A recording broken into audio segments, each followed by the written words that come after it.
Sky Parlor Broadcasting System and affiliated stations presents Art Watson with the Watson Hour of Crime.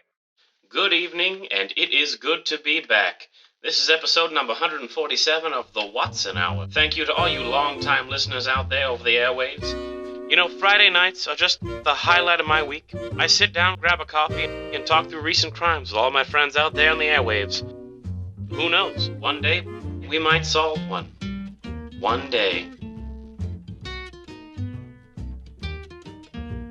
Tonight, the case of the unfortunate Sharon Belcook, found dead in the old city cemetery last week. Listen as we unravel the Belcook case. These are the facts. Sherman and Sharon Belcook, married only 4 months ago, both worked as antique dealers at the antique store inherited from Sherman's late grandfather. Frequent customers of the store had reported hearing arguing coming from the back of the establishment. 3 weeks before Sharon's death, she mentioned to a close friend, who later told the police, that she feared leaving the store alone most days. She believed she was being followed. Excitement struck a few days later for the couple when a gentleman offered up the opportunity to sell his antique letters, supposedly written by Sir Arthur Conan Doyle himself. Fear couldn't stop this curious young woman from passing up such an exciting deal.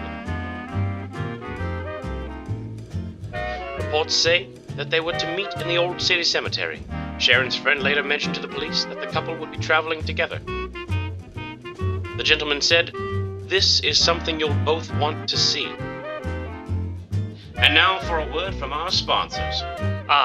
Smell the aroma of good strong coffee.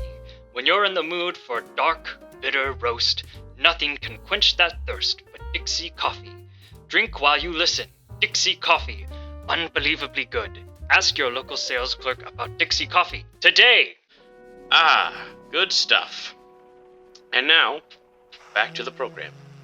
On the evening of September 17th, 1963, Sharon's body was found alone in the south side of the cemetery, next to those old letters that were later determined to be counterfeit.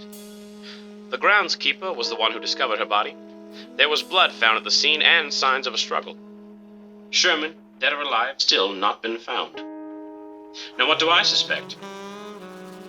Well, I suspect that upon arrival, Mr. Belcook discovered that the letters were fake and that Mrs. Belcook had spent far too much money, around $200 worth.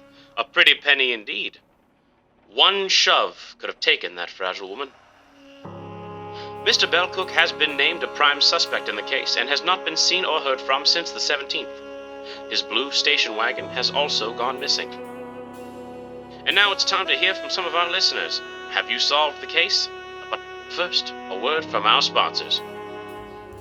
Jeez, Ma. I'll go grab the flashlight. Gee whiz, it's out of batteries again.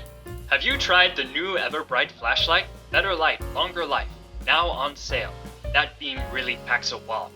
Ever-Bright's new flashlight is far more durable than the other guys. It can really take a hit. It's good to be back. Now, who's on the horn tonight? Caller number 1. Clearly, it was the groundskeeper. It's always the maid or the butler. People who breathe in fumes for a living eventually crack under the pressure of menial labor and chemicals. The murderer had to be a pretty boss cat to get away with this one. Think about it. He's killed 2 people. That's why they can't find the body. He had to cover his tracks. All signs obviously point to the husband. Guy bumps off his broad for spending the dough. Mine spent my whole paycheck last week, you know? From the Civil War? How much? Yeah, I'll be right there.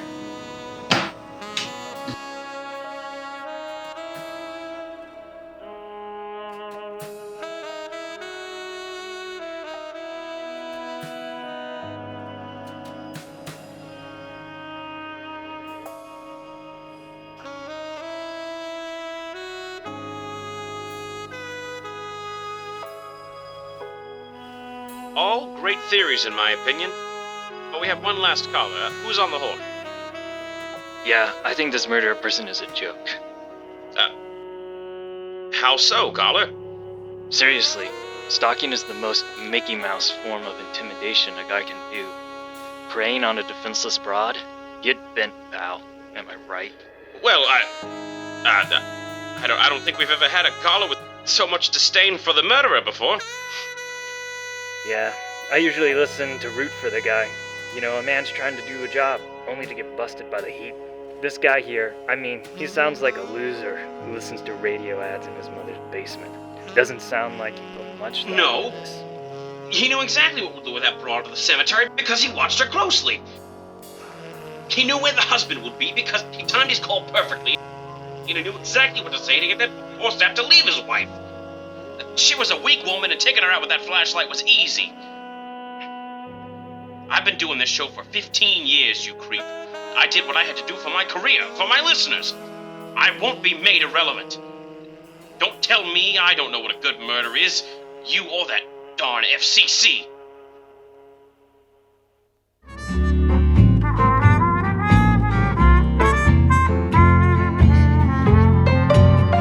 Maybe I'm wasting time.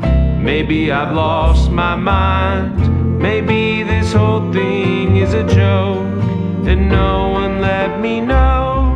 And still I'm patiently waiting with you by my side, trusting one day that the life you've deserved, but never